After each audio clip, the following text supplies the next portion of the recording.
Welcome to the Two Blokes Chatting radio show on 94.7 The Pulse.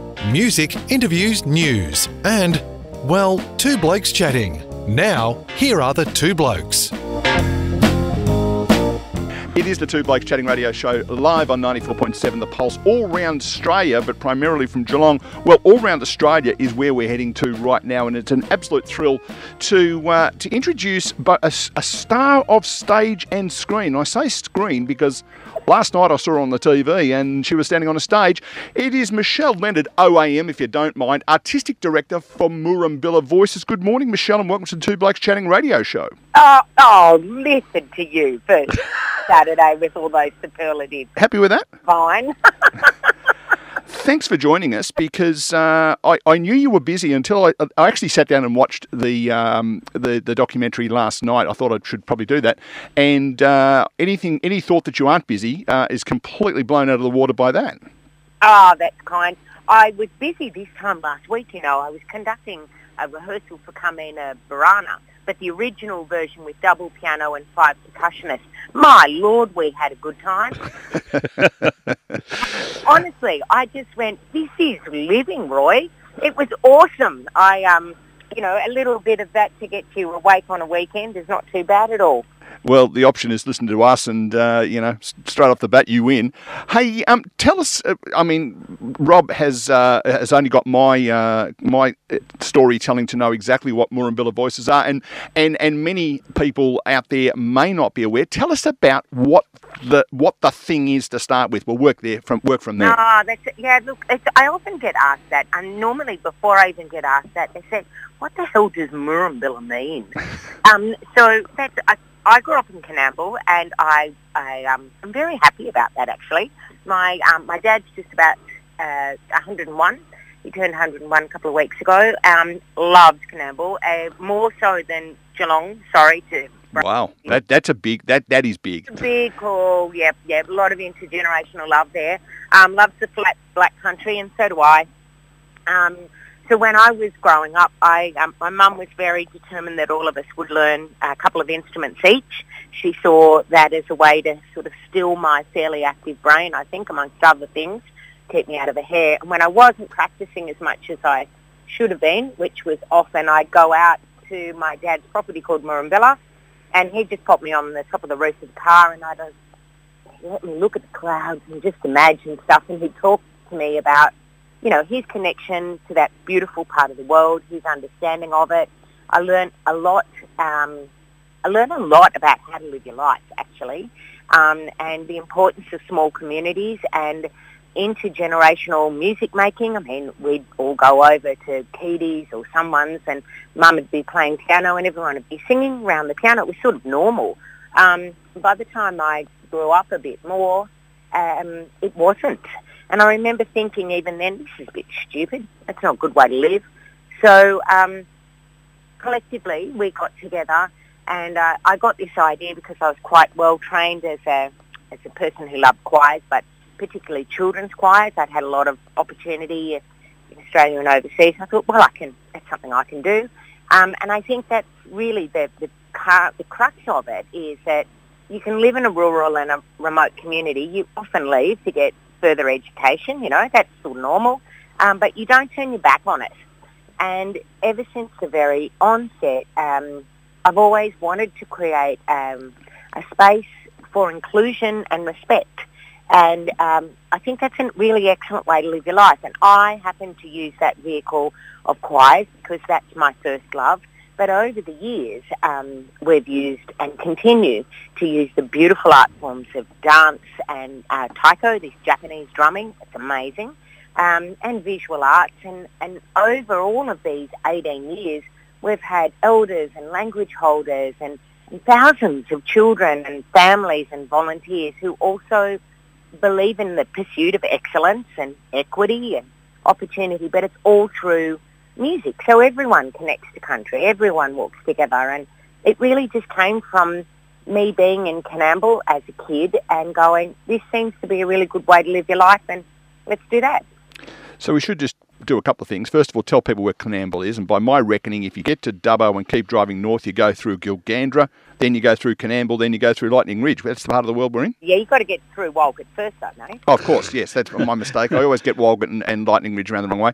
And we should acknowledge the great work of the two Ronnies, because every time I hear a story like you just told, I'm always reminded by the two Ronnies story where Ronnie Corbett said when he was a kid, he remembers going around to his grandma's place and everyone would gather around the piano, wishing like hell someone knew how to play it. And whenever I hear that story, that always comes to my mind. So I'm sorry to divert off the track there momentarily.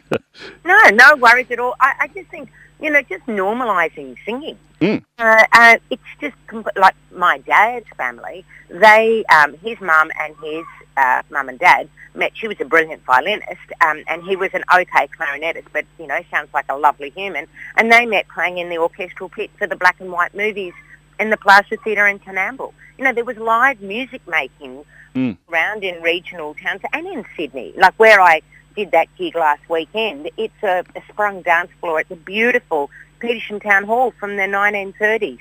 I mean, people knew the importance for your mental health, it's just for a sense of self, to make music together, to dance together. It seems pretty weird that we don't want to do it anymore. So anyway, it's not just me. Like, I know that a lot of people want to give me all the credit, but the fact is you stand on the shoulders of giants. There's so many people that help you to get stuff like this up, but I'm probably the more determined out of some of them to say, no, come on, let's have another go. Keep going. Come on. Keep going, keep going, keep going. And we did. Michelle, my entire life has been centred around sport playing an important role in developing youth character. And when Neil explained about this, I was just thinking immediately that not everyone wants to play rugby where you are, or Australian rules, or tennis, or whatever the case may be. But coming together in a group where they can perhaps be at the back, not in the spotlight, but still make a contribution, and then watch their character grow. I can see this being a major focus of what you do. Is it a personal focus around this, or is your number one drive the music?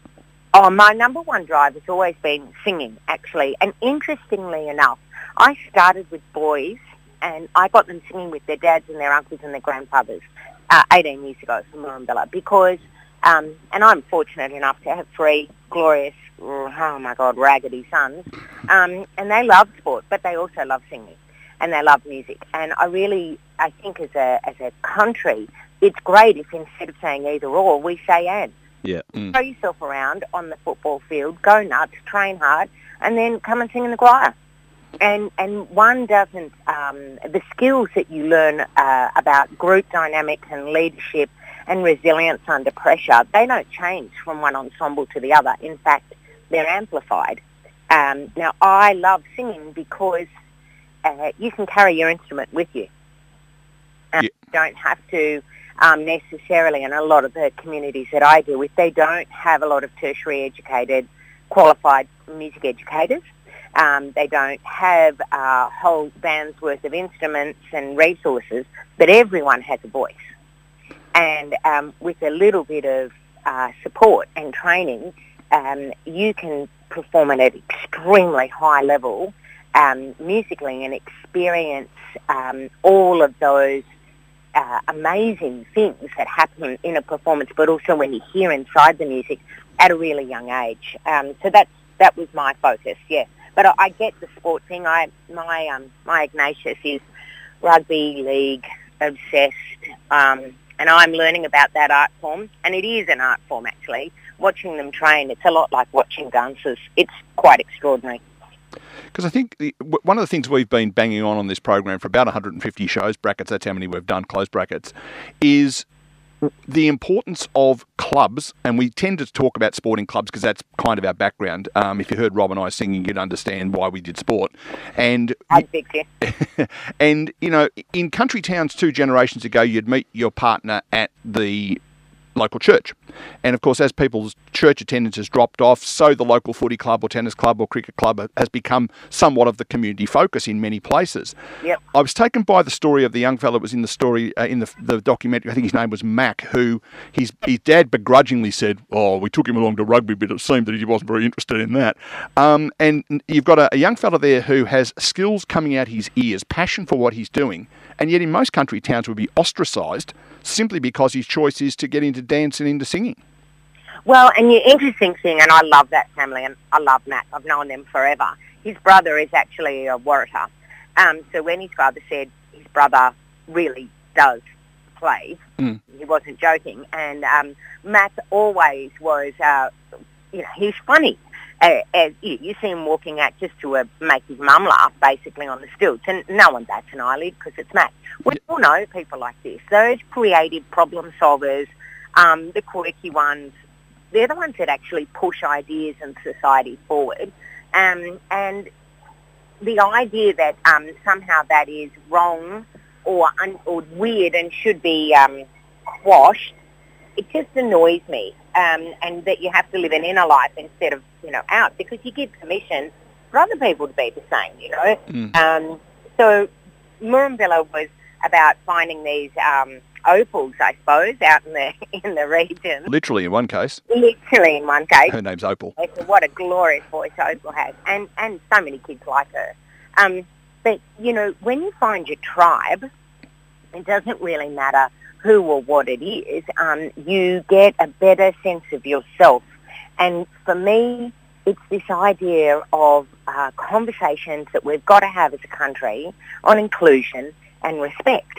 And that's within, obviously, for me, a cultural framework. I really want everyone just joyfully, calmly connecting to this extraordinary country and the knowledge it has.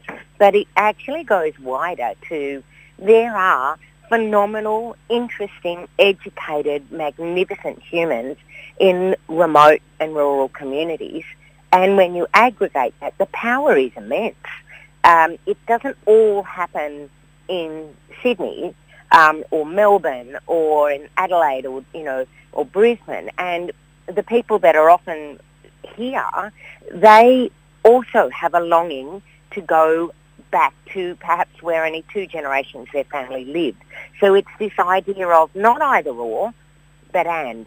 If you are highly skilled, find a way to link back to your community. If it's through arts or through its medicine, or if it's through sport training. There's a lot of guys that, as you know, that have these enormous footy careers and then they just stop. They don't connect back. Having that opportunity to share those skills, it's absolutely awesome. And you get more than you give. You would know that if you love your league, or whatever the code that you play. I'm assuming it's AFL. Would that be right? Australian rules football, we like to call it. AFL is an organisation that are doing their best to ruin it, but we call it Australian rules football. It'd be like calling the game that is played in New South Wales NRL. Oh, rather than rugby league. It's that kind of an analogy. So much to learn. No, you've just happened to have picked the wrong scab with Rob. That's all. Michelle, just on this, I've done a lot of sports coaching, and I've got little favourite stories of someone who was shy and introverted, but wanted to be involved because they loved whatever. In this case, singing.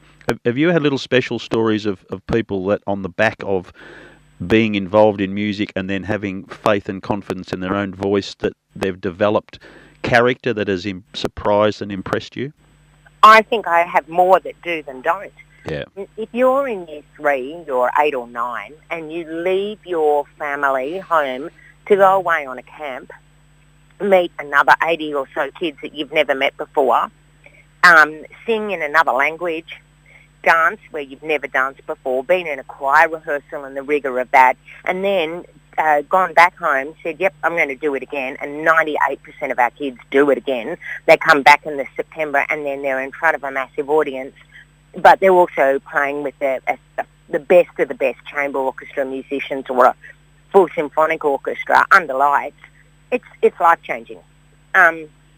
Because when they get on a little bit, you get this cumulative knowledge, and I call it being match fit or battle hardened, depending on your perspective.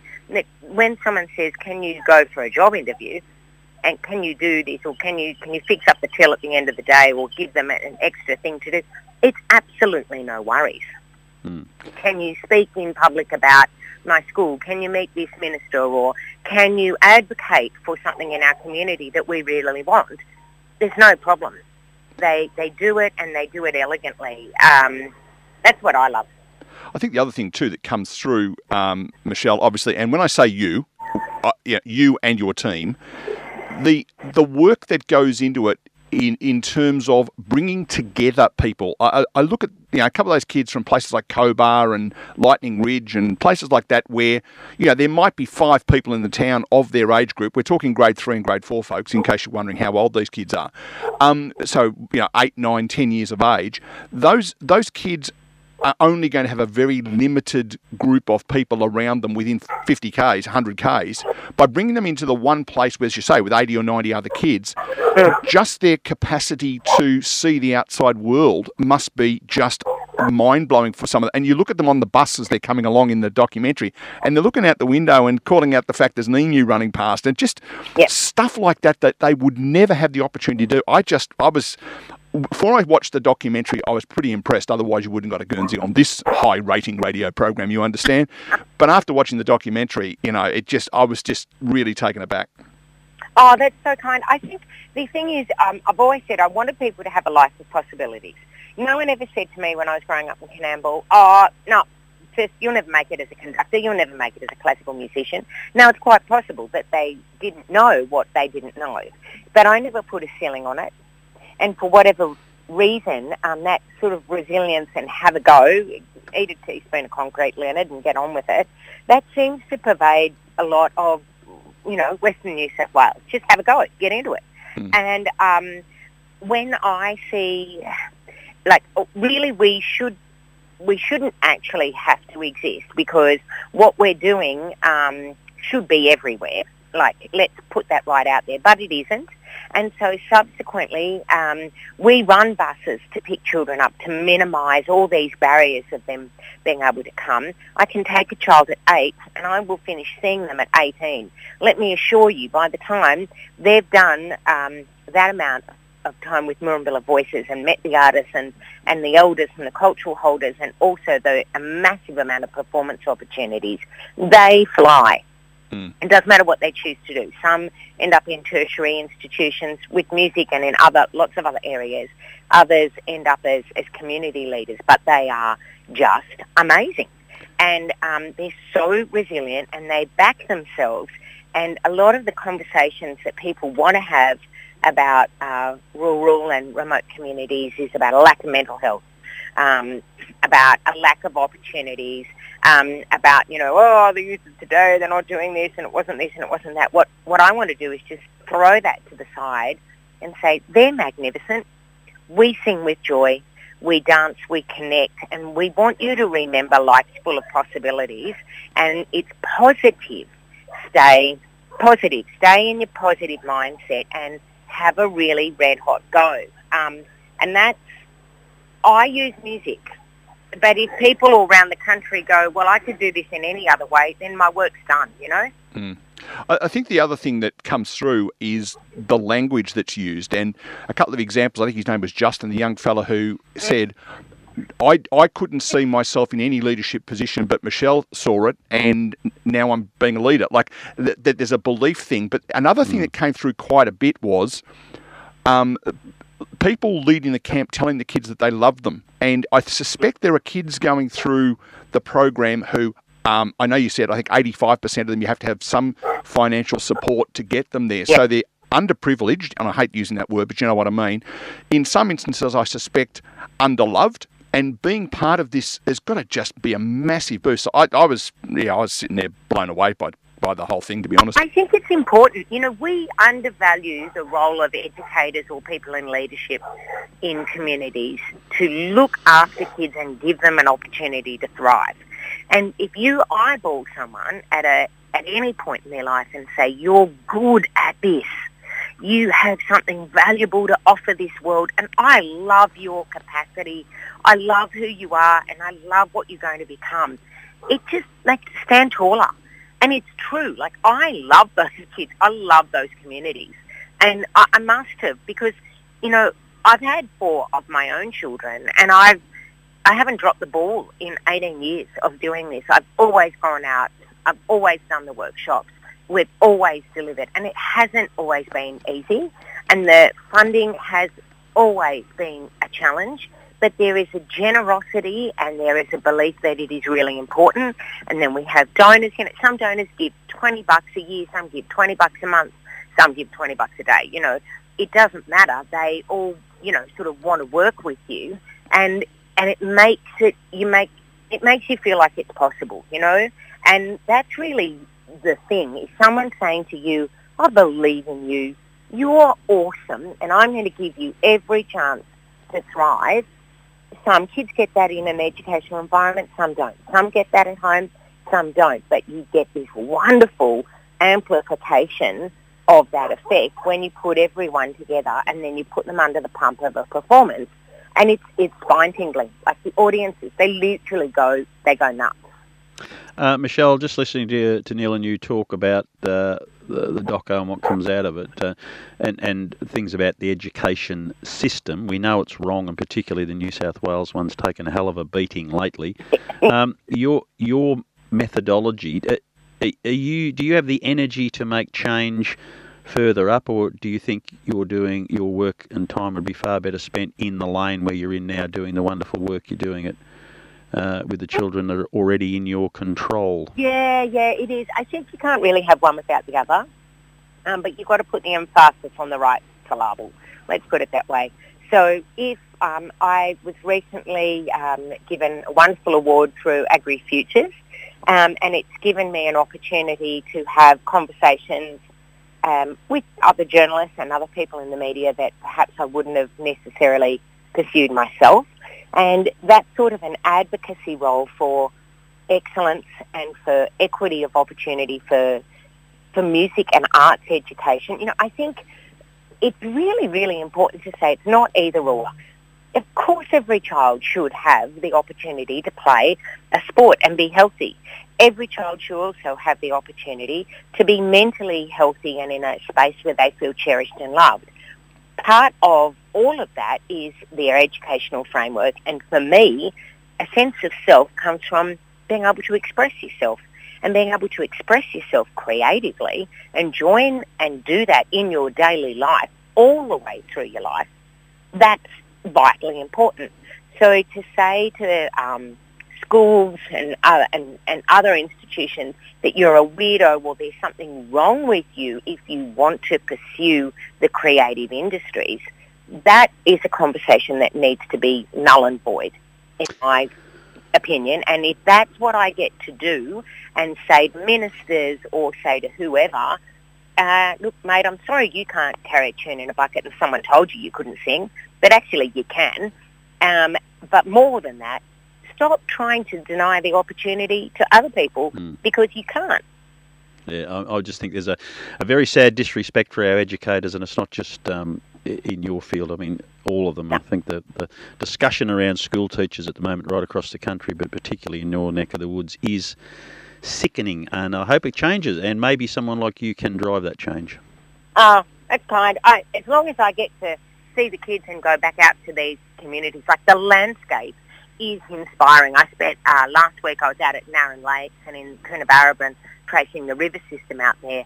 Oh, it is so beautiful and it is so creatively inspiring. If I lived for 10,000 years, I'd be able to. I still wouldn't run out of concepts for concerts. Well, Michelle, we could sit here and chat all day, but sadly we've come to the end of the line in that respect. There is a website that people can go and have a look at, and if you go to the website, the first head you'll see on there is Michelle's. So, and a fine-looking head it is too. The website is moorambilla.com. Am I right? Yeah, and people, if they're interested, you know, it's on Netflix. If you've got Netflix, have a look at it. It's called Wide Open Sky. That's the doco. Follow us on Instagram. Get a little bit of Moorambilla magic in your life. Join us and amplify the good in this world and the good that creativity can do. Become part of the solution. That's my idea. And please follow us. And by all means, as we head into the 30th of June, if they can anything to donate with rising interest rates, we'd appreciate it too. So Moorambilla, that's MOORAMBILLA.com. There is a donations page on there. I'll give you a call after the show, Michelle. I'm going to talk to you about a little bit of a sponsorship from my business as well, because I think what you're doing is amazing. Oh, you're awesome. Thank you. I really appreciate that. And Moorambilla, lots of those who want to know, Billa, we would all know Billabongs. It's related to water. Mooram is in Gamilaroi, place of deep fresh water. And we all need that little place, that well of positivity. And I just want to thank Coonamble and the regions I love that they've given me far more than I've ever given them. Michelle Leonard, OAM Artistic Director, Moorambilla Voices. Thanks for being part of the Two Blokes Radio Show. What's we called? Two Blokes Radio. What are we called? Two Blokes Chatting Radio Show. It's been a long morning. Chat soon. Look after yourself, both of you. Bye. Thanks, Michelle. Bye-bye.